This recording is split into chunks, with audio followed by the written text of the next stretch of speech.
안녕하세요. 구청과장으로 퇴직한 사망남 김경수입니다. 공무원은 누구나 감사해서 아무도 자유로울 수가 없습니다.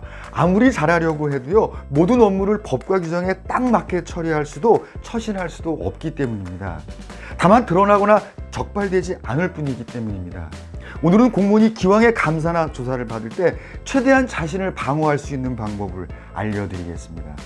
제가 대학원에서 감사행정을 공부할 때 감사원의 과장, 국장, 교수진에게 배운 것과 실제 감사실에서 근무하며 체득한 노하우니까요, 도움되실 겁니다. 끝까지 시청해 주시기 바랍니다.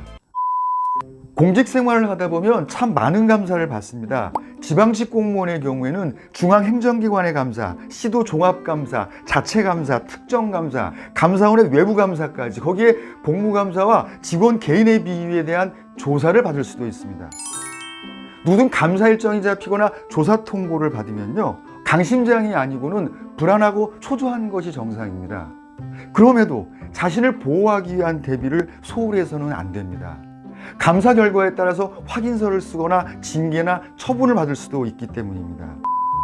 먼저 감사 방향과 의도를 파악해서 준비해야 합니다. 감사부서는 감사 전에 감사 목적과 범위 등을 정해서 방침을 받고 감사를 진행합니다. 그러니까 감사가 시작되기 전에 감사 방향과 의도를 미리 파악하는 것이 중요합니다. 미리 파악할수록 감사에 대비하는 시간을 벌 수 있으니까요. 이때 예상되는 질문에 대한 답변을 적어서 미리 연습하는 것이 필요합니다.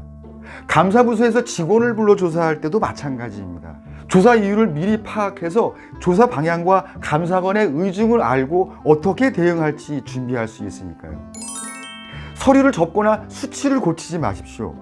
감사와 관련된 서류에 특정 페이지가 접힌 흔적이 있거나, 특히 회계 서류의 수치를 고치거나 여백에 불필요한 낙서를 하는 것은 정말 금물입니다. 서류 제출 전에요, 접히거나 메모가 있는지 잘 살펴서 접힌 부분은 펴고 연필로 낙서가 되어 있으면 깨끗이 지워야 합니다. 감사관 입장에서는 이런 흔적을 발견하면 뭔가 문제가 있을 것이라고 의심하고 집중적으로 파고들기 때문입니다. 요구자료 외에 덤으로 자료를 주지 마십시오. 감사 요구자료는요, 상급자에게 업무 보고를 하는 것이 아닙니다. 요구자료는 신속하게 제출하기보다 신중하게 제출하는 것이 중요합니다. 요구자료 이유를 잘 파악해야 합니다. 꼼꼼하게 살펴서 요구 외의 자료를 덤으로 줘서는 안 됩니다. 이건 감사관에 대한 친절도, 매너도, 배려도 아닙니다. 덤으로 넘어간 자료가 또 다른 질문과 의심의 빌미가 될 수 있습니다. 어떤 감사든 마찬가지입니다. 누구나 감사를 받는 자리에 앉으면 위축될 수밖에 없습니다.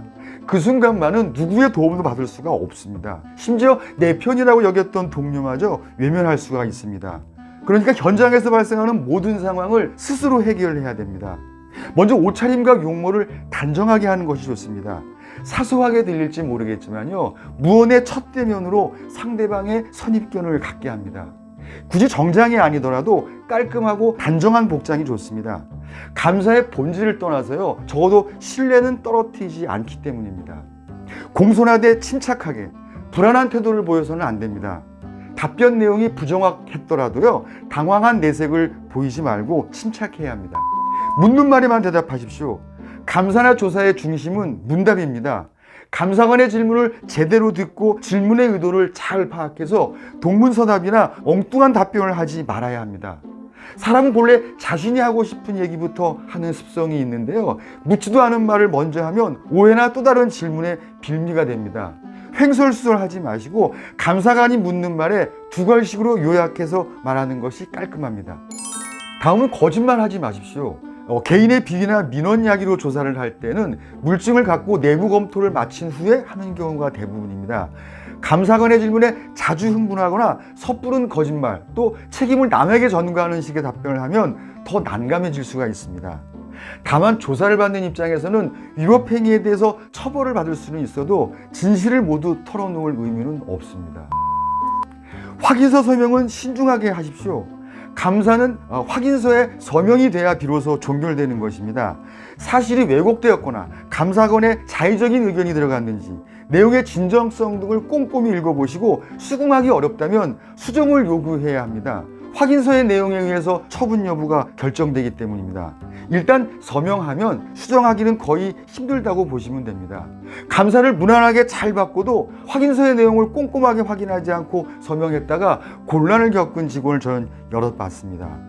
감사관 입장에서는 감사를 했으면 적출 실적도 좀 필요하지 않겠습니까?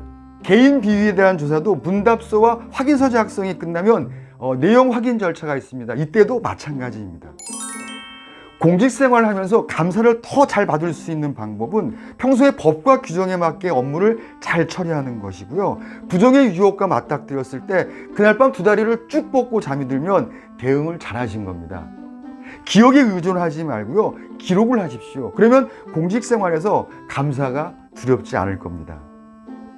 네, 오늘 영상 괜찮으셨는지요? 도움되셨다면 구독과 좋아요 꾹 눌러주시면 고맙겠습니다. 다음 시간에도 30년 공직생활에서 얻은 소중한 경험과 정보 함께 공유하도록 하겠습니다. 감사합니다.